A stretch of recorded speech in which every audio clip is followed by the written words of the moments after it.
ঢাকা থেকে কাঠমান্ডুগামী বাংলাদেশ বিমানের একটি বিমানে বোমা আছে এরকম একটি টেলিফোন কল এয়ার ট্রাফিক কন্ট্রোলকে জানানো হয় এবং যার ফলে ওই বিমানের যাত্রা স্থগিত করা হয় এবং প্রায় 3 থেকে 4 ঘন্টা তল্লাশি চালিয়ে সেখানে কিছু পাওয়া যায়নি। এই কলটি সঠিক ছিল না।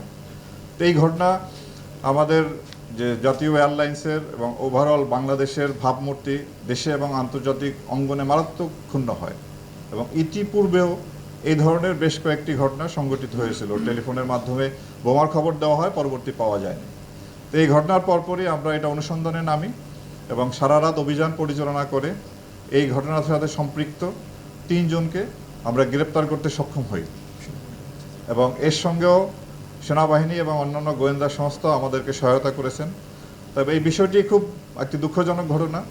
সেটি হলো ইমন নামে এক ব্যক্তি পরকীয়া প্রেমিকের সাথে নেপালে যাচ্ছিলেন ওই ফ্লাইটে। এটি ইমনের মা এবং তার স্ত্রী জানতে পারেন এবং তার যাত্রা বন্ধের জন্য তারা প্রচেষ্টা চালান, বাট কোনোভাবেই তারা সক্ষম হন না। তখন ইমনেরই আরেক বন্ধু ইমরান পরামর্শ দেয় যে যদি এয়ার ট্রাফিক কন্ট্রোলকে জানানো হয় যে এখানে বোমা আছে তাহলে হয়তো বিমানের যাত্রাটি বন্ধ হবে এবং অ্যাকর্ডিংলি ওই মা টেলিফোন করেন এবং যার ফলে এই ঘটনা সংঘটিত হয়।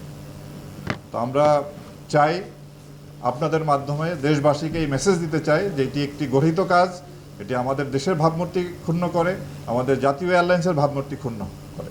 তো কোনোভাবেই যেন এই ধরনের প্রচেষ্টা ভবিষ্যতে গ্রহণ করা না হয় এবং করলে তার জন্য কঠিন শাস্তির ব্যবস্থা করা হবে।